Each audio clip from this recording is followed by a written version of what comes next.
1971년 7월 5일 충청남도 공주에 있는 송산리 고분군 6호분의 배수로 작업을 하던 한 인부의 삽에 뭔가 단단한 물체가 부딪힙니다. 이것이 바로 세상을 들썩이게 만든 무령왕릉의 등장. 짜잔. 예. 도굴되지 않은 상태로 발견된 그렇지. 왕릉이었죠. 저희 가봤습니다. 네. 충청남도 공주에서 백제 25대 무령왕릉이 처음으로 발굴되었습니다. 언론과 발굴 책임자들은 기록 속에서만 존재하던 무령왕릉의 발견에 다들 흥분 상태. 그러다 그만 발굴 작업 중 왕릉에 있던 숟가락과 돌사자 뒤쪽 다리가 부러지는 사고가 발생. 결국 더 큰 사고 방지를 위해 신속하게 발굴을 끝내기로 결정했고요. 단 17시간 만에 모든 조사와 유물 수습이 마무리됐습니다. 붓으로 하나하나 털어가면서 그렇게 해야 되는 거 아니에요? 대충 마무리한 거예요. 삽으로 파는 게 아니라 붓으로 팠어야죠. 그렇죠. 그런데 말입니다. 무령왕릉 발굴 직후 불미스러운 일이 하나둘 발생하기 시작했습니다. 유물을 싣고 공주를 떠나 서울로 향하던 중 차량들이 잠시 휴게소에 들렀는데요. 이때 문화재관리국 국장의 운전기사가 넘어지면서 큰 부상을 입게 된 겁니다. 또 무령왕릉을 발굴한 지 한 달 뒤인 8월에는요. 문화재관리국의 한 관계자가 교통사고를 내 인명피해가 발생. 그리고 무령왕릉의 발굴 단장을 맡았던 한 교수는 큰 빚더미를 떠안는 불운이 생겼다고 합니다. 파라오의 잠을 깨우는 자는 뭐 저주를 받는다 뭐 이런 어떤 투탕카멘 뭐 이런 거 있잖아요. 네. 그런 거랑 비슷한 거네요. 어쨌든 똑같은 어떤 왕릉이니까. 그렇죠, 무덤이니까. 네. 한국 고고학계에서 최고의 발굴인 동시에 또 최악의 발굴로도 꼽히는 무령왕릉 발굴. 그리고 의문의 연쇄 사고들. 혹시 졸속 발굴로 빚어진 저주는 아니었을까요? 미국 커네티컷주 울창한 숲과 짙은 산 그림자로 둘러싸인 한 마을이 있습니다. 다크앤트리 포레스트. 이곳은 아름다운 절경과는 달리 무려 400년간 무시무시한 저주가 전해지고 있습니다. 1940년 깊은 밤 자동차로 여행 중이던 한 연인이 잠시 이 마을에서 쉬었다 가기로 했는데요. 자기야, 방금 저거 봤어? 뭐야 저거? 마을 숲속에서 원인을 알 수 없는 의문사로 세상을 떠나고만 커플. 그런데 이들을 시작으로 이곳을 찾은 방문객들이 다치거나 심지어는 사망 사고까지. 그런데 말입니다. 계속해서 이 마을에서 기현상이 벌어지자 초현상 연구가 에드 워렌이 주민들의 요청으로 마을을 찾았습니다. 그런데 한참 동안 마을을 살펴보던 그의 충격적인 한마디. 이 유령들은 더들리 가문 사람들이 틀림없습니다. 더들리 가문은 뭐예요? 뭐 하는 사람들인데요? 어떤 집안이에요? 사실 이 마을의 다른 이름은 더들리 타운. 헨리 8세가 통치하던 16세기 영국. 왕의 아들이 사망하자 호시탐탐 권력을 누리고 있던 존 더들리 공작은 왕위를 빼앗으려는 계획을 세우고 있었습니다. 하지만 이런 반역을 눈뜨고 볼 수 없었던 세력들에게 존 더들리는 결국 참수. 하지만 그가 참수된 이후에도 왕궁의 마법사들은 앞으로 네 자손들은 목숨을 보존할 수 없을 것이다 라며 큰 저주를 내렸다고 합니다. 그래서 저주가 두려웠던 더들리가의 사람들은 영국에서 미국으로 이주한 건데요. 안타깝게도 저주를 피하지 못한 걸까요? 그들이 정착한 마을에 기이한 일들이 일어나기 시작합니다. 1774년에 마을에 정체를 알 수 없는 전염병이 돌아 더들리가의 사촌 일가족이 모두 사망. 아이고. 그리고 그 이유 모를 저주는 곧 더들리타운 주민들에게까지 퍼지기 시작했습니다. 그래서 20세기 초까지는 거의 유령 마을로 있다가 겨우 몇 해 전부터 다시 이주민들이 정착하고 있는 상황이라고 합니다. 근데 과연 이 저주는 멈췄을까요? 2006년 6월에 더들리타운의 체이스 애비뉴에서 촬영된 한 영상을 보여드리겠습니다. 야, 이게 영상이 있어요? 그 숲인가? 뭐 소리 난다.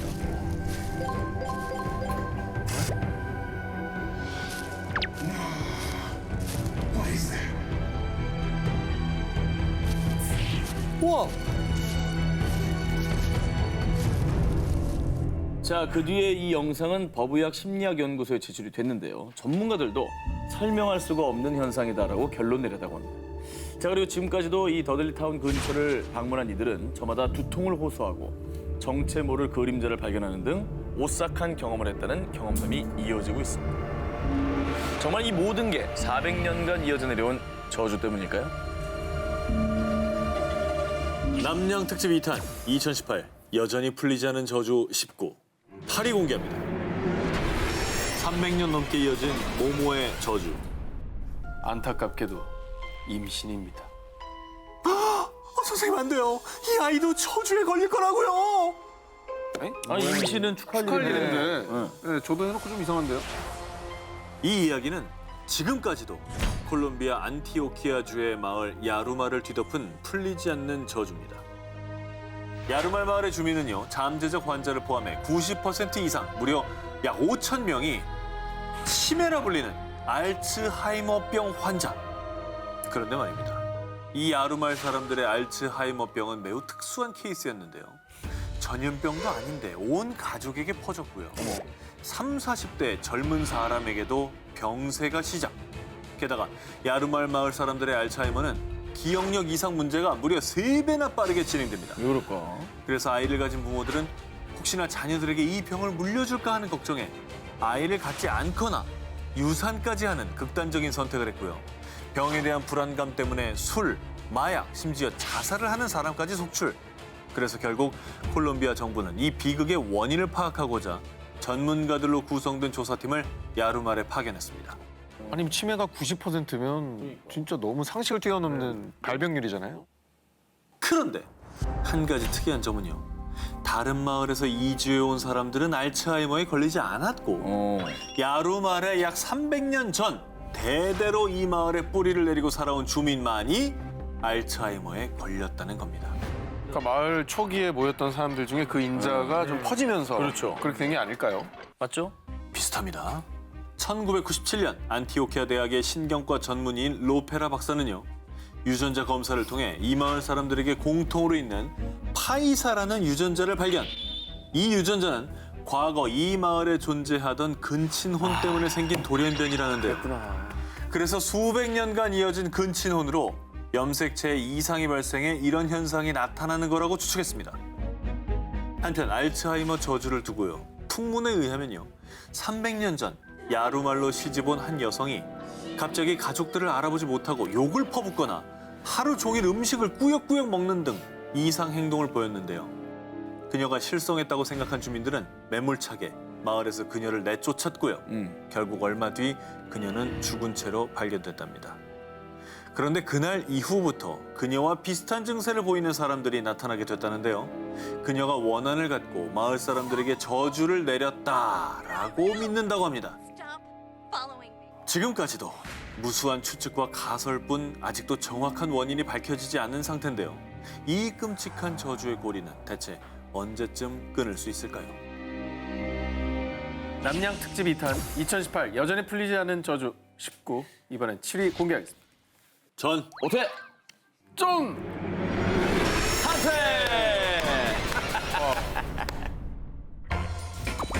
저보다 빨리 퇴근하실 줄이야. 호주에 있는 울룰루 카타추타 국립공원. 언젠가부터 이곳에 의문의 소포들이 하나둘씩 도착했는데요. 이 소포의 정체는 돌멩이 하나와 미안하다는 메시지. 돌이랑 아임 소리를 왜 보내요? 왜? 누가 함께 아임 소리? 사연이 있습니다. 호주의 정중앙에 위치한 울룰루 카타추타 국립공원에는 단일 암석으로는 세상에서 가장 큰 울룰루가 있는데요. 호주에서 가장 유명한 관광 명소 중 한 곳이지만요. 오랫동안 이 지역을 지키는 호주 원주민 아난그족에게만큼은 아주 신성한 장소 그 자체로요. 관광객들에게 울룰루 정상에 오르는 것과 사진 촬영을 자제해달라고 부탁해왔습니다. 그러나 관광객들은 그들의 당부를 무시하고 인증샷을 마구 남겼고요. 또 방문 기념으로 슬쩍 울룰루에 있는 돌멩이를 챙기기도 했습니다. 워낙 유명한. 그럼 다 없어지지 않습니까? 그래도 저러면 안 되죠. 예. 그런데 말입니다. 여행 뒤에 갑자기 안 좋은 일이 생긴 사람들은 불현듯 이 돌을 가지고 온 뒤로 자꾸 나쁜 일이 생기는 것 같아 라며 불길한 생각에 휩싸였고요. 결국 다시 울룰루 카타추타 국립공원으로 돌과 함께 미안하다는 메시지를 보내는 거라고 합니다. 일종의 뭐 저주 같은 게 있긴 있는 거라고 볼 수 있겠네요. 이 돌에. 정확히 밝혀진 설도 저주도 없습니다. 그런데 저주의 실체가 무척 궁금했던 한 사람이 소포를 보낸 사람들을 대상으로 취재했는데요. 이 돌을 가져간 관광객의 무려 25%에게 이혼, 질병, 죽음 등의 불행이 닥쳐왔다고 합니다. 실제 인터뷰한 내용이 기사로 실렸는데 그중 한 관광객은 그 돌을 가지고 온 후 제 아내에게 뇌졸중이 찾아왔습니다. 아이고. 라며 안타까운 소식을 전하기도 했다는데요. 이게 뭐 울룰루의 저주든 아니든 중요하지 않습니다. 사실 뭐 만지고 가지고 훼손하는 건 이건 있어서는 안 될 일이겠죠. 저 자리에 있어야 아름다운 겁니다. 정말. 그렇습니다. 참고로 울룰루는 2019년 10월 26일부터 등반이 금지될 예정이라고 합니다. 1968년에 설립된 연예기획사 S뮤직. 국내에선 영화 러블레터 속 이츠키가 죽어가면서 불렀다는 노래 푸른 산호초를 부른 가수로도 유명한 전설적인 아이돌 마츠다 세이코를 배출하며 40여 년 동안 일본을 대표하는 굴지의 기획사 자리를 지키고 있었는데요. 그런데 이 소속사에 대체 어떤 저주가 서려 있는 걸까요? 그 시작은 1986년입니다. 1982년 N방송사의 오디션 프로그램 스타 탄생으로 화려하게 연예계에 입문한 오카다 유키코. 이후 국민 여동생이라 불리며 청순한 외모로 많은 인기를 끌었는데요. 그런데 1986년 4월 그녀는 도쿄 신주쿠에 있는 소속사 건물에서 돌연 투신 자살을 하고 맙니다.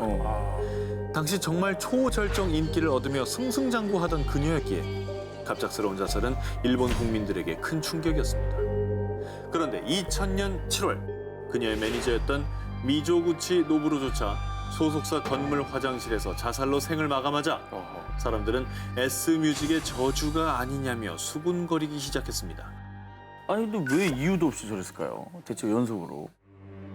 사실 S뮤직의 사무실이 있는 곳이 과거 에도 막부 시절 초대 쇼군이었던 도쿠가와 이에야스가 자신의 저택에서 귀신들을 불러 모으는 의식을 치렀던 자리라는 겁니다. 귀신이 드나들던 터에 사무실을 지었기 때문에 저주를 받아 안 좋은 일들이 벌어진다는 소문이 퍼지기 시작했는데요. 정말 그 저주 때문일까요? 2006년 유명 개그맨 나카지마 타다유키가 백혈병으로 사망. 2009년 8월 청순의 아이콘이었던 가수 겸 배우 사카이 노리코의 마약 스캔들까지. 결국 이런 사태들이 이어지자 은밀히 퇴마사와 풍수지리 전문가를 부르기로 했다는 소문까지 무성했습니다. 그럴만하죠. 네, 이유가 없으니까. 안 좋은 일이 계속 나니까. 네. 계속 날 수는 없잖아요. 그렇죠. 끊어야죠. 자, 그런데 말입니다. 과연 이 S뮤직의 저주는 피할 수 없는 걸까요? 2009년 7월 돌연 사무실을 이전했는데 사무실을 이전한 뒤에도 2013년 일본의 천재 아역배우 출신 아다치 유미의 불륜에 이어 2016년엔 일본의 국민 호감 연예인 가수 베키의 불륜 사건 등 S뮤직을 둘러싼 안 좋은 사건들이 계속 연이어 발생하고 있는데요. 따라왔구나. 40년 넘게 끊이지 않는 S뮤직의 저주. 일본 톱스타들의 잔혹사. 과연 그 저주의 끝은 무엇일까요? 2013년부터 시작된 이 게임으로 러시아 청소년들이 옥상에서 투신 자살, 심지어는 기차에 뛰어들어 목숨을 끊기까지 이렇게 청소년들이 죽음의 저주에 갇히게 된 건 바로 이 게임 때문이었습니다. 여보세요? 시키는 대로 안 하면 네 가족에게 다 저주를 내릴 거야. 제발 살려주세요. 아니, 뭐 이게 뭔 게임이에요? 협박이지 이게. 게임이 뭐 이래요? 너무 살벌한데요. 네. 러시아 청소년들 사이에서 유행처럼 번진 게임 흰 긴 수염 고래. 이 게임은 정말 끔찍한 자살 온라인 게임이었습니다. SNS에 있는 가상 게임 그룹에 가입해서 이름과 주소, 전화번호 등 간단한 신상을 입력하고요. 이후에 지정된 관리자가 하루에 한 개씩 내주는 과제를 50일 동안 SNS 인증사진으로 올려 매일 미션을 달성하는 게임입니다. 초기 미션은 관리자가 정한 지정곡 듣기, 새벽 4시에 공포영화 보기처럼 아주 간단한 것이었습니다. 이 미션 수행 사진을 청소년들은 SNS에 샵 블루 웨일 챌린지 해시태그를 붙여서 업로드만 하면 됐고요. 미션도 너무 재밌고 달성하는 재미까지 있어서 더 빠르게 유행처럼 번졌습니다. 그런데 점점 단계가 올라갈수록 미션의 강도는 점차 잔혹해져 갔습니다.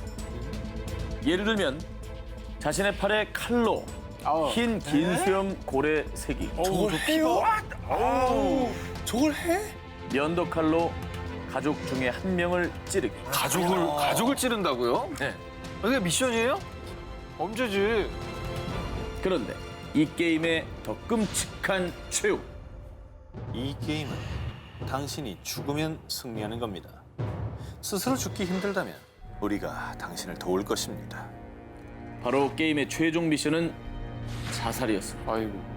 실제로 이 게임이 시작된 5년여간 유럽은 물론 아르헨티나와 브라질, 중국까지 약 20개국에서 피해자가 잇따랐습니다.